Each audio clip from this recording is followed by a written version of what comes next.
ఇవాళ ఈ వేదిక మీద నుంచి తెలంగాణ రాష్ట్రంలో ఉన్న నిరుద్యోగ యువకులకు నేను ఒక మాట చెప్పదలుచుకున్నా.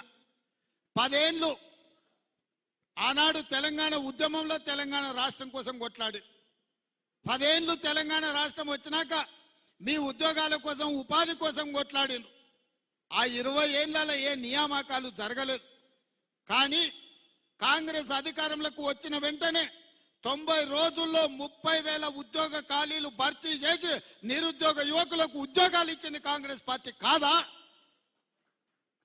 మాకు తెలుసు ఆ బాధ ఏందో. ఉద్యోగాల కోసం పిల్లలు ఎట్లా కష్టపడుతున్నారో తెలుసు కాబట్టి 90 రోజుల్లో 30,000 ఉద్యోగాలు ఇచ్చినాం. ఇదే కాకుండా ప్రభుత్వ ఉద్యోగస్తులకు ఎప్పుడు జీతం వస్తుందో తెలియని పరిస్థితి నుంచి ప్రతి నెల 1వ తారీఖు నాడు ఇవాళ ప్రభుత్వ ఉద్యోగస్తులకు జీతభత్యాలు ఇచ్చే పరిస్థితి కాంగ్రెస్ పార్టీ తీసుకొచ్చింది. ఇదే కాదు, డిఎస్సి నోటిఫికేషన్ గ్రామాలలో, తండాలలో, గూడాలలో పేదోళ్ళ పిల్లలు చదువుకోవాలి, టీచర్ల నియామకాలు చేపట్టాలి అని డిఎస్సి నోటిఫికేషన్ ఇచ్చి 11,500 ఉద్యోగ ఖాళీలు భర్తీ చేయడానికి ఇవాళ పరీక్షలు పెడితే ప్రతి తలమాసినోడు వచ్చి డిఎస్సి పరీక్షను పోస్ట్ పోన్ చేయమంటారు. నేను అడగదలుచుకుని ఈ వేదిక మీద నుంచి 10 ఏళ్ళ డిఎస్సి నోటిఫికేషన్ ఇయ్యనందుకే కదా పిల్లలు కొట్లాడింది పరీక్షలు పెట్టమన్నది. 2022లో నోటిఫికేషన్ ఇస్తే ఇప్పటి వరకు పరీక్షలు జరగలేదు, పెట్టమనే కదా అన్నది.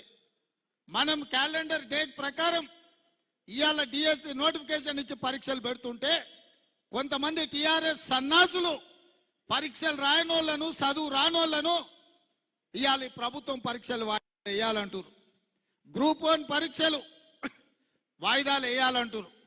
2022లో ఆనాడు 1:50 లాగా నోటిఫికేషన్ ఇచ్చి పరీక్షలు పెట్టాలనుకున్నారు. పెట్టిన పరీక్షల ప్రశ్న పత్రాలు జిరాక్స్ సెంటర్లలో ఎక్కడ పడితే అక్కడ చౌరస్తాలలో పల్లి బఠానీలు అమ్మినట్టు అమ్మితే పరీక్షలు రద్దయిపోయినాయి. మనం వచ్చిన వెంబడే గ్రూప్ 1కు నోటిఫికేషన్ ఇచ్చి ప్రిలిమినరీ ఎగ్జామ్స్ మొత్తం నిర్వహించి సరైన సమయంలో 4 లక్షల మంది విద్యార్థులు పరీక్షలకు అప్లికేషన్లు పెట్టి 3 లక్షల మంది పరీక్షలు రాసి నిన్నగాక మొన్న 31,000 మందిని ఈ పరీక్షలకు పాస్ చేసి గ్రూప్ 1లో ప్రిలిమినరీ రిజల్ట్స్ ఇచ్చినాం. ఇప్పుడు మెయిన్ ఎగ్జామ్స్ మనం పెట్టాలంటే 1:50 కాదు, 1:100 విలువని అంటారు. అంటే ఒక ఉద్యోగం ఉంటే 50 మందిని ప్రాథమిక పరీక్షలలో పాస్ చేసి మెయిన్ ఎగ్జామ్స్కు పిలుస్తామని చెప్పినాం.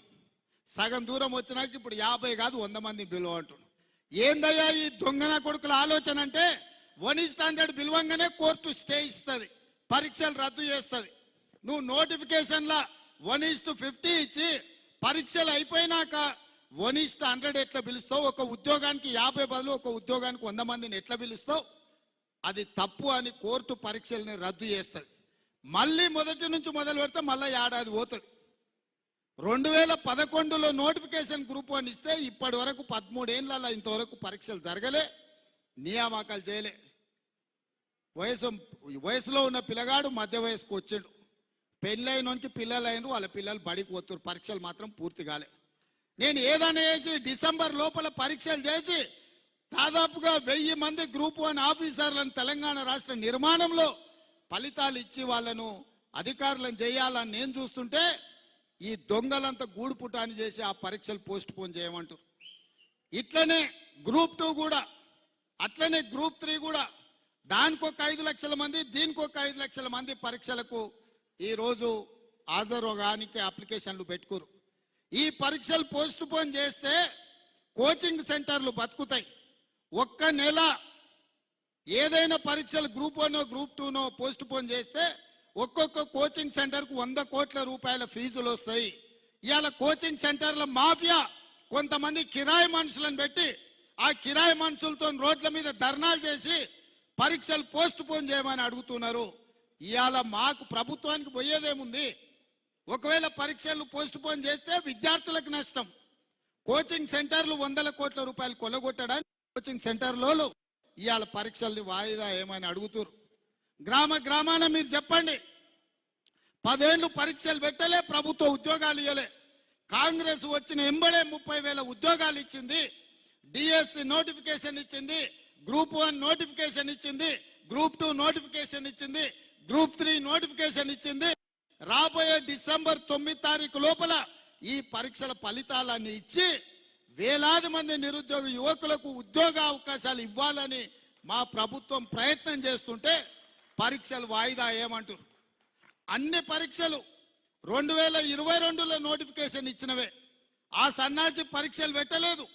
ఈ 2 ఏళ్ళు పిల్లలు చదువుతూనే ఉన్నారు, కోచింగ్ సెంటర్ల చుట్టూ తిరుగుతూనే ఉన్నారు. ఇప్పుడు కొత్తగా మళ్ళా వాయిదా వేస్తే ఇవన్నీ కూడా కోచింగ్ సెంటర్లలో వాళ్ళ కోచింగ్ సెంటర్లు నడపనికే. మా దగ్గర కూడా అక్కడి నుంచి ఇక్కడి నుంచి పైరవి చేస్తారు. సార్ మేము కోచింగ్ సెంటర్లు పెట్టుకున్నదే ఇవి నడుస్తామని, నువ్వు అన్ని పరీక్షలు పెట్టి పిల్లలకు ఉద్యోగాలు ఇస్తే మా దగ్గర ఎవరు చదువుకుంటాడు, మా వ్యాపారం మూతపడదా అని వస్తారు. ఇంత సిగ్గు తప్పిపోయారు. నిరుద్యోగ యువకుల బలహీనతను వ్యాపారంగా మార్చుకోవాలని కొన్ని కోచింగ్ సెంటర్ల యజమానులు ఈ ఆర్టిఫిషియల్ ఉద్యమాలను ఇవాళ మన కళ్ళగట్టినట్టు చూపించాలనే ప్రయత్నం చేస్తారు. ఎప్పుడు కేసీఆర్ బలహీన పడతాడో, ఎప్పుడు కేసీఆర్ పతనం అవుతాడో విద్యార్థులను రెచ్చగొట్టి వాళ్ళని సావగొట్టి వాళ్ళ శవాల మీద పార్టీని బతికించుకోవాలని ఈ సన్నాసోడు విద్యార్థుల శవం కోసం ప్రయత్నం చేస్తున్నాడు. ఆనాడు 6 అడుగులు ఉన్నాడు, 100 రూపాయలు పెట్టి లీటర్ పెట్రోల్ తెచ్చుకుండు, కానీ 10 పైసలు పెట్టి అగ్గిపెట్టే తెచ్చుకోలే. పెట్రోల్ డ్రామాతో హరీష్ రావు డ్రామా ఆడితే ఇది నిజం అనుకొని శ్రీకాంతాచార్య అని పేదోళ్ళ బిడ్డ పెట్రోల్ పోసుకొని తెలంగాణ ఉద్యమంలో ప్రాణ త్యాగం చేశాడు. అక్కడి నుంచి ఈశాన్ రెడ్డి, వేణుగోపాల్ రెడ్డి, కానిస్టేబుల్ కిష్టయ్య, యాదయ్య ఇట్లా వందలాది మంది పిల్లలు ప్రాణాలు తీసుకున్నారు. కానీ కేసీఆర్ కుటుంబంలో ఒక్కరన్నా చచ్చిపోయినానే ఏనాడనా? మళ్ళా ఇప్పుడు అదే మోతిలాల్ అని ఒక లంబాడి బిడ్డను ఇవాళ రెచ్చగొట్టి దీక్ష కూసబెట్టారు. ఇంకొక బక్క జడ్సన్ అని ఒక దళితుని దీక్ష కూసబెట్టారు. ఇవాళ ఇంకో కోచింగ్ సెంటర్ ఆయన దీక్ష కూర్చున్నాడు. ఎందుకు మోతిలాల్ కూర్చోవాలి, ఎందుకు బక్క జడ్సన్ కూర్చోవాలి? నేను సూటిగా సవాల్ విసురుతున్న హరీష్ రావుకు, కేటీఆర్ కు, సన్నాసులారా మీరు దీక్ష కూర్చోండి, మీరు సావనైన వాయిదా అయిన పడాలి. ధైర్యం ఉందా? రాండి ఉస్మానియా యూనివర్సిటీకి వచ్చి ఆర్ట్స్ కాలేజ్ ముందల బామార్దుల ఆమరణ నిరాహార దీక్ష కూర్చోండి. గ్రూప్ 1 పరీక్షలు, గ్రూప్ 2 పరీక్షలు, గ్రూప్ 3 పరీక్షలు, డిఎస్సి పరీక్షలు వాయిదానన్న పడ, లేకపోతే మీ ప్రాణాలన్న పోవాలి అనే నినాదంతో మీరు ఆర్ట్స్ కాలేజ్ ముందల దీక్ష చేయండి. మేము కాపలా ఇస్తాం, మిమ్మల్ని ఎవ్వడు ఆపడు, సూతం ఎన్రోల్ చేస్తారు.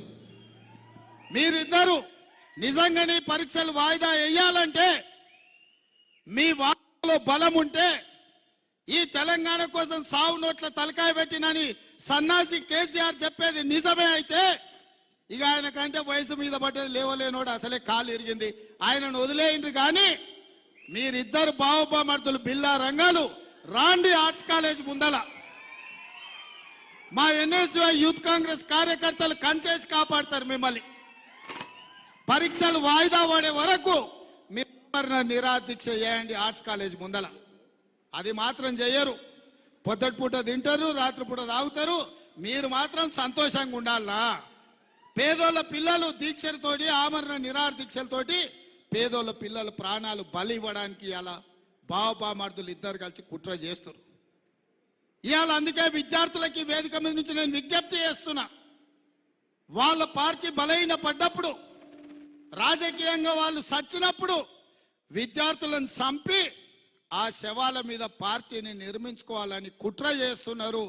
ఇవాళ కొంతమంది విద్యార్థులను రెచ్చగొట్టి వాళ్ళ భావోద్వేగాలతో రాజకీయంగా లబ్ధి పొందాలని చూస్తారు.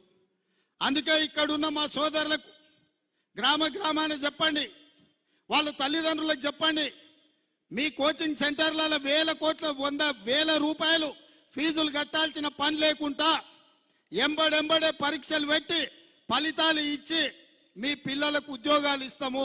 ఒకవేళ పరీక్ష రాసి ఉద్యోగం రాకపోతే ఇంకే ప్రైవేటుల్లోనైనా వాళ్ళు ఉద్యోగం చేసుకోవడానికి అవకాశం ఉంటుంది. పరీక్షలు నిర్వహించి ఫలితాలు ఇవ్వకపోతే సంవత్సరాల కొద్దీ పేదోళ్ళ పిల్లలు కోచింగ్ సెంటర్ల చుట్టూతో తిరిగి ఇటు ఇంటికి రాలేక, పట్నంలో ఉండలేక వాళ్ళు అన్ని రకాలుగా దెబ్బతినిపోయే ప్రమాదం ఉన్నది. ప్రతి గ్రామంలో మా కార్యకర్తలు అందరూ కూడా చెప్పాలి. ఇవాళ అప్పుడప్పుడు మా వాళ్ళు కూడా వచ్చి అంటుంటారు, అని ఆ పిల్లలు ఏదో పరీక్షలు వాయిదా ఏమంటారు కదా, వేస్తే పోతుంది కదా అని. వేస్తే పోతుంది, నాకు కూడా ఏం పోతుంది, పరీక్ష వాయిదా వేస్తే నష్టం ఏం లేదు. కానీ పిల్లల జీవితాలు ఆగమైపోతాయి. ఆ పిల్లలు 10 ఏళ్ళు నష్టపోయారు కేసీఆర్ పాలనలో. 10 ఏళ్ళు ఒక్క పరీక్ష పెట్టలేదు, 10 ఏళ్ళు ఎవరికి ఉద్యోగం ఇవ్వలే. ఇవాళ నేను అవన్నీ చూసి వచ్చినాను కాబట్టి పిల్లలకు సరైన సమయంలో పరీక్షలు పెట్టాలని అనుకుంటున్నాను. అవి వాయిదా వేయడానికి ఒక పక్కన టీఆర్ఎస్ కొంతమంది కోచింగ్ సెంటర్ల ఓనర్లు కుట్రలు చేస్తున్నారు. ఇవన్నీ కూడా ప్రజలకు వివరించాల్సిన బాధ్యత మీ అందరి మీద ఉన్నది. పరీక్షలు వాయిదా వేస్తే కాంగ్రెస్కి వచ్చే నష్టం లేదు, మీ సోదరుడిగా నాకు పోయే కష్టమేం లేదు. కానీ లక్షలాది మంది నిరుద్యోగ యువకుల జీవితాలు ఆగమైతాయి. ఇవాళ వాళ్ళని రెచ్చగొట్టి రాజకీయ లబ్ధి పొందాలని ఇవాళ బీఆర్ఎస్ నాయకులు ప్రయత్నం చేస్తున్నారు. అందుకే ఇవాళ నిజంగానే కేసీఆర్ హరీష్కు లేకపోతే కేటీఆర్కి హరీష్కు ఈ విద్యార్థుల బాధ వాళ్ళు నిజంగానే తీర్చాలనుకుంటే హరీష్ కేటీఆర్ ఇద్దరు ఆర్ట్స్ కాలేజ్ ముందల దీక్ష కూర్చోవాలి, ఆమరణ నిరాహార దీక్ష కూర్చోవాలి. ఈ పరీక్షలు వాయిదా పడే వరకు మంది పిల్లలు ఎవ్వరు కూర్చోవద్దు. 10 ఏళ్ళు మంత్రులు అనుభవించిన మీరిద్దరు ఈరోజు ఎమ్మెల్యేలు, మీరు వచ్చి కూర్చోండి. ఈ వాదనలో నిజం ఉంటే 2 ఎమ్మెల్యేలను తెలంగాణ ప్రభుత్వం వదులుకోదు కదా, కూర్చోండి 10-15 రోజులు. మీరు చెప్తున్న వాదన నిజమైతే 10-15 రోజులు దీక్ష కూర్చోండి ఆర్ట్స్ కాలేజ్ ముందల. ఇన్నేళ్ళు మీరు పదవులు అనుభవించారు కదా, ఈ పేదోళ్ళ పిల్లల త్యాగాలతోటి. ఆ పేదల పిల్లల కోసం లక్షలాది మంది నిరుద్యోగ యువకులకు ఒకవేళ మా ప్రభుత్వంలో అన్యాయం జరుగుతుందని ఈ బాబామర్దులు బిల్లారంగాలు అనుకుంటే వీళ్ళెందుకు కూర్చోరు దీక్షకని నేను అడుగుతున్నా. గ్రామాలలో మీరు నిలదీయండి, మన చెప్పండి, మనం కాదురా ప్రాణాలు ఇచ్చేది, ఇప్పుడు వాళ్ళని కూర్చోబెట్టూరు, పట్టుకొచ్చురు, కూర్చోబెట్టూరు, కట్టేయమని చెప్పూరు ఆర్ట్స్ కాలేజ్ ముందల. అప్పుడు తెలుస్తుంది. అందుకే మిత్రులారా, నా సూచన ఒక్కటే, ఈ ప్రభుత్వం వచ్చింది, ఈ ప్రభుత్వం ఆడబిడ్డలకు ఆర్టీసీ బస్సు ఉచితంగా ఇచ్చింది, ఈ ప్రభుత్వం 500 రూపాయలకే సిలిండర్ ఇచ్చింది, ఈ ప్రభుత్వం ఇందిరమ్మ ఇండ్లు ఇచ్చింది, ఈ ప్రభుత్వం రాజీవ్ ఆరోగ్యశ్రీ అమలు చేసి ఈరోజు 10 లక్షల రూపాయలు పేదోళ్లకు అందుబాటులోకి. ఈ ప్రభుత్వం 15 ఆగస్టు లోపల 2 లక్షల రూపాయల రైతు రుణమాఫీ చేస్తా అని చెప్పింది, చేసి తీర్థమని మా మంత్రివర్గం నిర్ణయం తీసుకున్నది. ఇన్ని మంచి పనులు చేసి ఈ ప్రభుత్వం 30,000 ఉద్యోగాలు ఇచ్చింది. ఇంకా గ్రూప్ 1, గ్రూప్ 2, గ్రూప్ 3 డిఎస్సి నోటిఫికేషన్లు ఇచ్చి పరీక్షలు పూర్తి చేసి ఈ సంవత్సరం ఆఖరి లోపల నిరుద్యోగ యువకులకు ఉద్యోగాలు ఇవ్వాలని కంకణం కట్టుకొని బయలుదేరింది. ఇన్ని పనులు ఈ ప్రభుత్వం సంవత్సరం తిరిగే లోపల చేస్తే కేసీఆర్ కు బీఆర్ఎస్ కు పుట్టగతులు ఉండవని కుట్రలు చేస్తుండ్రు. ఈ కుట్రలన్నిటిని కూడా గ్రామాన చెప్పాల్సిందిగా మిమ్మల్ని కోరుకుంటున్నా. ఇక వచ్చేటివి మీ ఎన్నికలు, మా ఎన్నికలు అయిపోయినాయి. వేదిక మీద ఉన్న నాయకులందరికీ పదవులు ఏదో ఒకటి వచ్చినాయి. నిన్న 35 మంది కార్పొరేషన్ చైర్మన్లు ఇచ్చినాం.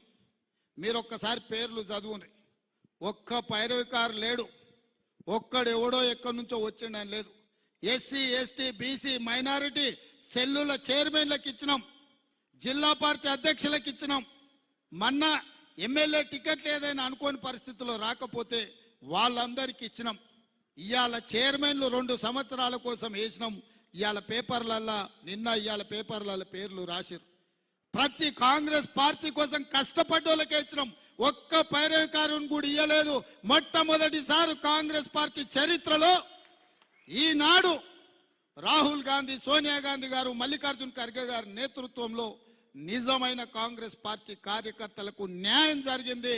రేపు కూడా మీకు నామినేటెడ్ పదవులు కానీ, సర్పంచులు కానీ, ఎంపీటీసీలు కానీ, ఎంపీపీలు కానీ, జడ్పీటీసీలు కానీ ఏ పదవైనా కష్టపడ్డ కాంగ్రెస్ పార్టీ కార్యకర్తలకు ఇప్పించే బాధ్యత నాది. మీకు అండగా నిలబడతా. మా ఎమ్మెల్యేలందరికీ కూడా నేను స్పష్టంగా చెప్తున్నా, ఎవరైతే పార్టీ కోసం కష్టపడ్డారో, పార్టీ గెలవడం కోసం కొట్లాడినరో వాళ్ళకే పదవులు ఇవ్వాలి. ఇవాళ కార్యకర్తలు అక్కడ ఉంటేనే మనం ఇక్కడ ఉంటాం. వాళ్ళే అక్కడ లేకపోతే మనకి ఈ వేదిక ఉండదు, ఈ కుర్చీ కూడా ఉండదు అని చెప్పి మా ఎమ్మెల్యేలందరికీ నేను చెప్పదలుచుకున్నా. వాళ్ళు బలంగా ఉన్నప్పుడే, గ్రామాలలో వాళ్ళ గౌరవం ఉన్నప్పుడే మనం గ్రామానికి వెళ్తే మనకి ఇంత ఇజ్జత్ ఉంటుంది. ఊర్లో మనోనికి ఇజ్జతే లేకపోతే ఊర్లో ఏడికి పోతాం మనం? ఊర్లోకి పోతే సాయిచ్చేటోడు కూడా దొరకడు. ఏదన్నా ఊరికి వెళ్తే మనకు మంచినీళ్ళు ఇచ్చి ఛాయ్ ఇచ్చి ఇంత బువ్వ పెట్టేటోడు ఉండాలంటే మన కార్యకర్త బలంగా ఉండాలి.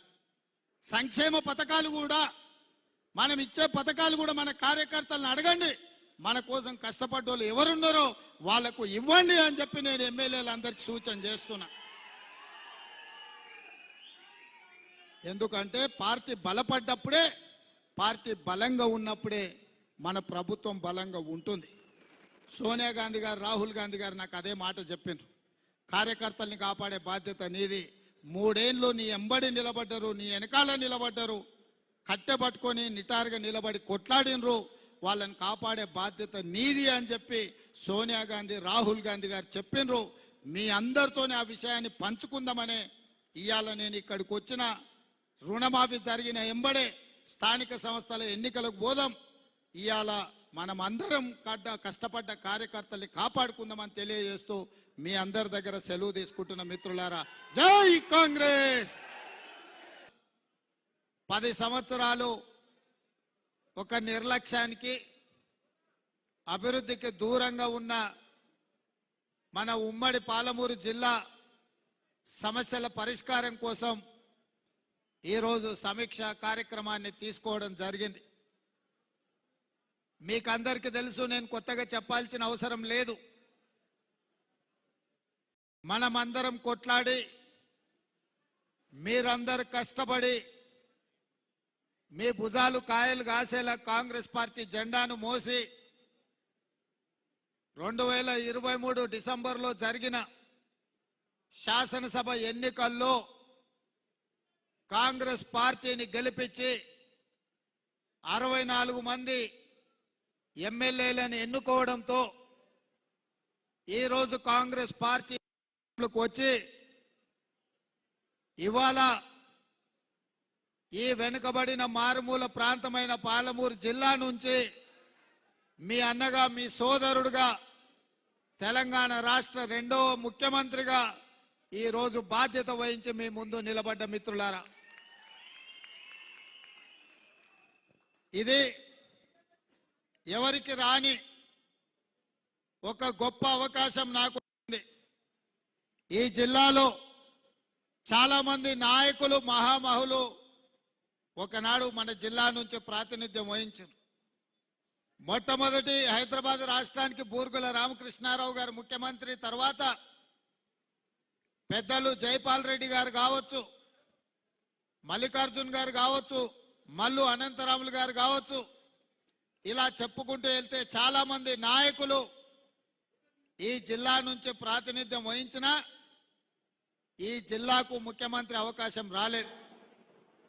2009లో మనము కష్టపడి గెలిపిస్తే పార్లమెంట్ సభ్యుడిగా ఎన్నికైన చంద్రశేఖరరావు తెలంగాణ రాష్ట్రం వచ్చిన తర్వాత మన ప్రాంతానికి అన్యాయం చేసి మన ప్రాంతాన్ని ఎండబెట్టి మన ప్రాంతాన్ని అభివృద్ధికి ఆమడ దూరంలో పెట్టడం జరిగింది.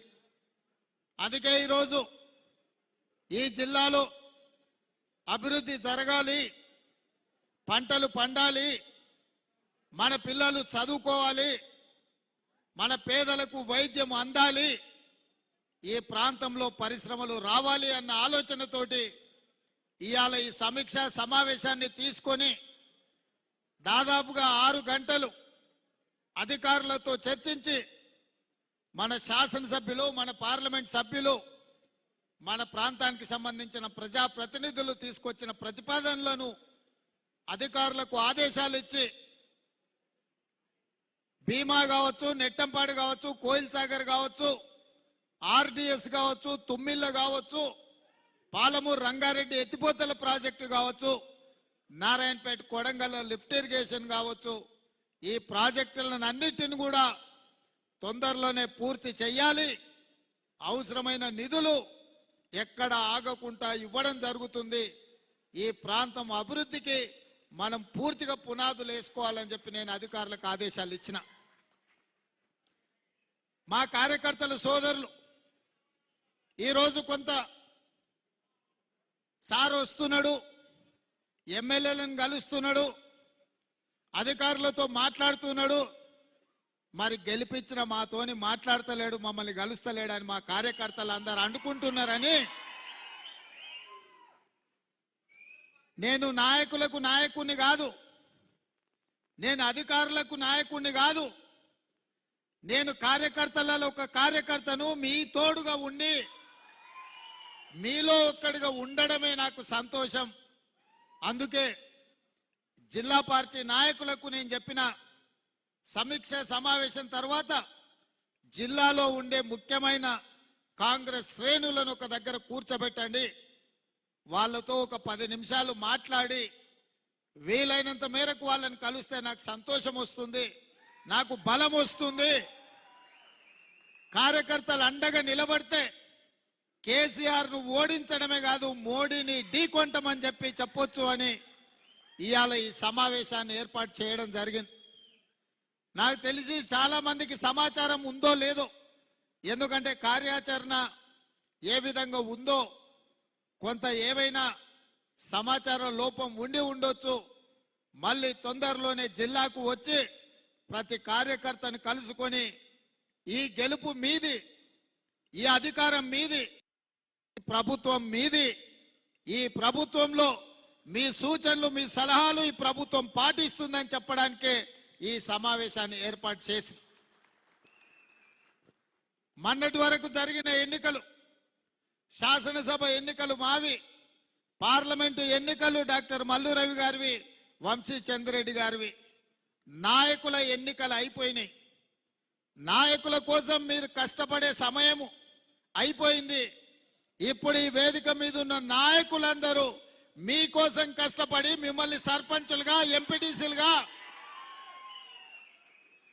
మిమ్మల్ని ఎంపీపీలుగా, జిల్లా పరిషత్ మెంబర్లుగా, కౌన్సిలర్లుగా, కార్పొరేటర్గా, మున్సిపల్ చైర్మన్లుగా, మేయర్లుగా మిమ్మల్ని గెలిపించాల్సిన బాధ్యత ఈ వేదిక మీద ఉన్న నాయకుల మీద ఉన్నది. ఇప్పటి వరకు మీరు మా కోసం కష్టపడ్డారు. మీరు కష్టపడడం వల్ల మేము ఇవాళ ముఖ్యమంత్రులుగా, మంత్రులుగా, ఎమ్మెల్యేలుగా ఈ వేదిక మీద కూర్చున్నాం. నిన్నటి వరకు ఈ వేదిక మీద ఉన్న చాలా మంది అక్కడ కార్యకర్తలలో కూర్చున్నారు. మీలో ఉన్న వాళ్ళకే అవకాశాలు వచ్చి ఇవాళ ఎమ్మెల్యేలు అయ్యి ఈ వేదిక మీద కూర్చున్నారు. మీలో ఎమ్మెల్యే అర్హత లేని వాళ్ళు లేరని కాదు, కొన్ని ప్రత్యేకమైన పరిస్థితుల్లో పార్టీ కొంతమందికి అవకాశం ఇచ్చింది, కొంతమందికి అవకాశం రాలేదు. అయినా మీరందరూ బాధపడకుండా, ఒకరోజు మనసులో దుఃఖం వచ్చినా రెండో రోజు ఈసారి ఎట్లయినా కేసీఆర్ను ఓడించాలి, కాంగ్రెస్ను గెలిపించాలి అని మనోనిబ్బరంతో మీరందరూ బయటికి వచ్చి మీరందరు కష్టపడి పని చేసిండ్రు. కాబట్టి ఈ మహబూబ్నగర్ జిల్లాలో 14 అసెంబ్లీలు ఉంటే 12 గెలవడం జరిగింది. అందుకే ఈరోజు తెలంగాణ రాష్ట్రంలో మన చేతిలోకి అధికారం వచ్చింది. మరి మీరు కష్టపడితే వచ్చిన అధికారాన్ని మీకోసం వినియోగించాలి, మీకోసం, మీ ఎన్నికల కోసం పనిచేయాలన్న ఆలోచనతో ఇవాళ మన ప్రభుత్వం ఉన్నది. అందుకే ఈరోజు ఈ సమావేశాన్ని ఏర్పాటు చేసి వేదిక ద్వారా కార్యకర్తలందరికీ నేను పిలిపివదలుచుకున్నా. తొందరలోనే స్థానిక సంస్థల ఎన్నికలు నిర్వహించబోతున్నాము. ఆ స్థానిక సంస్థల ఎన్నికలలో ఎమ్మెల్యేలు ఊరు తిరిగి, ఇల్లు తిరిగి మిమ్మల్ని సర్పంచులుగా, ఎంపీటీసీలుగా, ఎంపీపీలుగా, జడ్పీటీసీలుగా, మున్సిపల్ కౌన్సిలర్లు, కార్పొరేటర్లుగా వాళ్ళ ఎన్నికలకు తిరిగిన దానికంటే ఎక్కువ మీకోసం తిరుగుతారు. నేను కూడా ముఖ్యమంత్రిగా రాష్ట్రం నలుమూలల సుడిగాలి పర్యటన చేసి మిమ్మల్ని గెలిపించుకునే విధంగా, మిమ్మల్ని బలోపేతం చేసే విధంగా కార్యక్రమం తీసుకుంటామని ఈ వేదిక మీద నుంచి నేను చెప్పదలుచుకున్నా. మా మంత్రి గారికి, మా ఎమ్మెల్యేలకు నేను సూచన చేస్తున్నా, ఎక్కడెక్కడైతే టెంపుల్స్ ఉన్నాయో టెంపుల్స్ కమిటీలు, మార్కెట్ కమిటీలు, ఇంకా ఇతర నామినేటెడ్ పోస్టులు ఏమేమి ఉన్నాయో, లైబ్రరీ చైర్మన్లు మా మిత్రుడు సంపత్ చెప్తున్నాడు, నామినేటెడ్ పోస్టులు ఏవేవైతే ఉన్నాయో కార్యకర్తలకు కష్టపడ్డ వాళ్లకు అవకాశం రానోళ్లకు అవకాశం ఇచ్చి వాళ్ళందరినీ కూడా తక్షణమే ఆ పదవులలో కూర్చోబెట్టాలని చెప్పి వేదిక మీద ఉన్న ఎమ్మెల్యేలందరికీ నేను ఆదేశాలు ఇస్తున్నా. ఎవరైతే పార్టీ కోసం కష్టపడ్డారో వాళ్ళకే ఇవ్వాలి అని మాట చెప్పడానికే కార్యకర్తల సమక్షంలో కష్టపడ్డ కార్యకర్తలనే వాళ్ళను కుర్చీలలో కూర్చోబెట్టాలి, వాళ్ళకు పదవులు కట్టబెట్టాలి అని చెప్పి కాంగ్రెస్ పార్టీ అధ్యక్షుడిగా ఈరోజు రాష్ట్ర ముఖ్యమంత్రిగా వారికి ఆదేశాలు ఇస్తున్నా. ఇదే కాదు, 2021 జూలై 7 నాడు మొదటిసారి తెలంగాణ రాష్ట్ర కాంగ్రెస్ పార్టీ అధ్యక్షుడిగా నేను బాధ్యతలు తీసుకున్న 3 సంవత్సరాలు నిరంతరం మీరు నాతో నిలబడి పాదయాత్రలో కావచ్చు, ధర్నాలలో కావచ్చు, దీక్షలో కావచ్చు, కేసీఆర్తో కొట్లాడినప్పుడు వీరోచితంగా మీరు కొట్లాడినరు. ఈ 3 సంవత్సరాలు మొన్న జూలై 7, 2024 నాడు 2 రోజుల క్రితం 3 సంవత్సరాల కాలాన్ని మనం పూర్తి చేసుకున్నాం. ఈ 3 ఏళ్ళు మీరు కష్టపడి కడుపులో పెట్టి చూసుకొని భుజాల మీద మోసిండ్రు కాబట్టి ఇవాళ పిసిసి అధ్యక్షుడి నుంచి తెలంగాణ రాష్ట్రానికి నేను ముఖ్యమంత్రి అయినా ఎప్పటికీ కార్యకర్తలను గుర్తు పెట్టుకుంటా. ఇవాళ నేను ఈ స్థాయికి ఎదగడానికి ఉపయోగపడ్డ ప్రతి కార్యకర్తకు నేను ఈ వేదిక మీద నుంచి కృతజ్ఞతలు తెలియజేస్తున్నా. ఈ పదవి నాయకుల వల్ల వచ్చింది కాదు, ఈ పదవి కార్యకర్తల వల్ల, మీ కష్టం వల్ల వచ్చిన పదవి. ఈ పదవి మీ అభ్యున్నతి కోసమే ఉపయోగించాలన్న ఆలోచనతోటి ఇవాళ మిమ్మల్ని అందరినీ కలుసుకోవడానికి వచ్చిన. అందుకే మిత్రులారా, ఈ 3 ఏళ్లలో ఎన్నో కష్ట సుఖాలను చూసినాం, ఎన్నో ఒడిదుడుకులను చూసినాం. ఉప ఎన్నికలలో డిపాజిట్లు పోయి 3700 హుజూరాబాద్ ఎన్నికల్లో ఓట్లు వచ్చినప్పుడు పని అయిపోయింది, రేవంత్ రెడ్డి పడిపోయిండు, కాంగ్రెస్ ఇంకా లేవదు అని చెప్పి కొంతమంది శునకానందంతో సంతోషపడ్డారు. కానీ ధైర్యం కోల్పోకుండా 1.5% ఓట్ల నుంచి 40% ఓట్లకు కాంగ్రెస్ పార్టీ పెరిగి 64 సీట్లు గెలిచి ఇవాళ 65 సీట్లు ఉప ఎన్నికల్లో మనకు కంటోన్మెంట్ గెలవడం ద్వారా ఇవాళ 65 మంది ఎమ్మెల్యేలు, 8 మంది పార్లమెంట్ సభ్యులు ఇవాళ మనకు తెలంగాణ రాష్ట్రంలో కాంగ్రెస్ పార్టీ కార్యకర్తలు కష్టపడి గెలిపించారు. ఓడినప్పుడు కుంగిపోవడము, గెలిచినప్పుడు ఉప్పొంగిపోవడం కాదు. ఎప్పుడైనా నిబద్ధతతోని కార్యకర్తలు అండగా నిలబడితే తప్పకుండా విజయం సాధించవచ్చు అని చెప్పి నిరూపించడం ఇవాళ. అందుకే ఈ ప్రభుత్వం ఏర్పడ్డది. అందుకే మిత్రులారా, మీరందరినీ నిన్న మొన్న చూస్తున్నాం. కొంతమంది మాటలు బీఆర్ఎస్ వాళ్ళు అంటున్నారు, అయ్యో ఇంత అన్యాయం ఉంటుందా, మేమేం ఇంటలేదు ఈ ప్రభుత్వం అని. 10 ఏళ్ళు మా కార్యకర్తల్ని కొట్టి చంపి కేసులు పెట్టి జైళ్ళలో పెట్టినప్పుడు కేసీఆర్ ఎక్కడ పోయింది రాజనీతి, ఎక్కడ పోయింది ప్రజాస్వామ్యం? ఆనాడు మేము నీలాక దొంగ దెబ్బ తీస్తలేం, నీలాక అక్రమ కేసులు పెడతలేం, బాజాబ్తా ప్రజల చేత ఎన్నికై ఇక్కడికి వచ్చినాం. 6 నెలలనే అంత అయిపోయినట్టు కేసీఆర్ ఏదేదో మాట్లాడుతుండు. ముందుంది ముసళ్ళ పండుగ అని చెప్పి నేను ఈ చెప్పదలుచుకున్నా. ఇవాళ ఆ ఎమ్మెల్యే పోయిండాను, ఈ ఎమ్మెల్సీ మారిండాను, కేసీఆర్ సన్నాయి నొక్కులు నొక్కుతున్నాడు. మరి ఇన్నాళ్ళు ఎక్కడ పోయినావు నాయన? మా ఎమ్మెల్యేలను గుంజుకున్నప్పుడు, మా కార్యకర్తలు కష్టపడి గెలిపించి అసెంబ్లీకి పంపిస్తే అక్కడి నుంచి అక్కడనే గద్దలాక దండకపోయినప్పుడు ఈ దుఃఖం కనిపించలేదా? ఇవాళ ఎందుకు వచ్చింది? ఎన్నికైనా నెల తిరగక ముందే ఈ ప్రభుత్వాన్ని పడగొట్టం, ఈ ప్రభుత్వం పడిపోద్ది అని చెప్పి బీజేపీ వాళ్ళు, బీఆర్ఎస్ వాళ్ళు ఒక్కటై కుమ్ముక్కై మన ప్రభుత్వాన్ని పడగొట్టాలని చూసిరు. ఈ ప్రభుత్వం ఉండనే ఉండదు, 3 నెలలు కూడా ఉండనీయమని చెప్పి బీజేపీ వాళ్ళు, బీఆర్ఎస్ వాళ్ళు మాట్లాడలేదా? ఇవాళ అక్కడి నుంచి ఈ భూమి మీద బీఆర్ఎస్ ఉండదు, పాతాళానికి పోయిందనే పరిస్థితి వచ్చింది. కాంగ్రెస్ పార్టీ కార్యకర్తలతో పెట్టుకుంటే నీ పార్టీకి పుట్టగతులు ఉండవని నేను ఆయల్లో చెప్పిన, మా కార్యకర్తల ఉసురు తలిగింది కేసీఆర్ నీకు, వాళ్ళ ఉసురు తలిగి దుమ్ము కొట్టుకపోతావు, నీకింక రాజకీయంగా మనుగడ లేదు. ఇప్పటికైనా నువ్వు అర్థం చేసుకొని ఈ తెలంగాణ రాష్ట్రాన్ని సోనియా గాంధీ గారు ఇచ్చిండ్రు, ఈ తెలంగాణ రాష్ట్రాన్ని అభివృద్ధి పదం వైపు నడిపించాలని మేమందరం కష్టపడుతున్నాం. ఇప్పటికైనా తెలంగాణ సమాజానికి క్షమాపణ చెప్పి అభివృద్ధి కోసం కష్టపడుతున్న కాంగ్రెస్ కు అడ్డుపడకుండా చేతనైతే సహకరించు, చేత కాకపోతే ఆ ఫామ్ హౌస్లో పడుకొని ఏడువు తప్ప ఇంకా కాళ్ళ కట్టెబెట్టాలని తండ్రి కొడుకులు మామ అల్లుళ్ళు చూస్తున్నారు. పాతకాలం లాగా లేరు మా కార్యకర్తలు. ఎవడైనా ఈ ప్రభుత్వానికి కాళ్ళ కట్టెబెట్టాలని చూస్తే ఈపులు విమానమూతం అవుతాయని చెప్పి నేను ఈ సందర్భంగా చెప్పదలుచుకున్నా.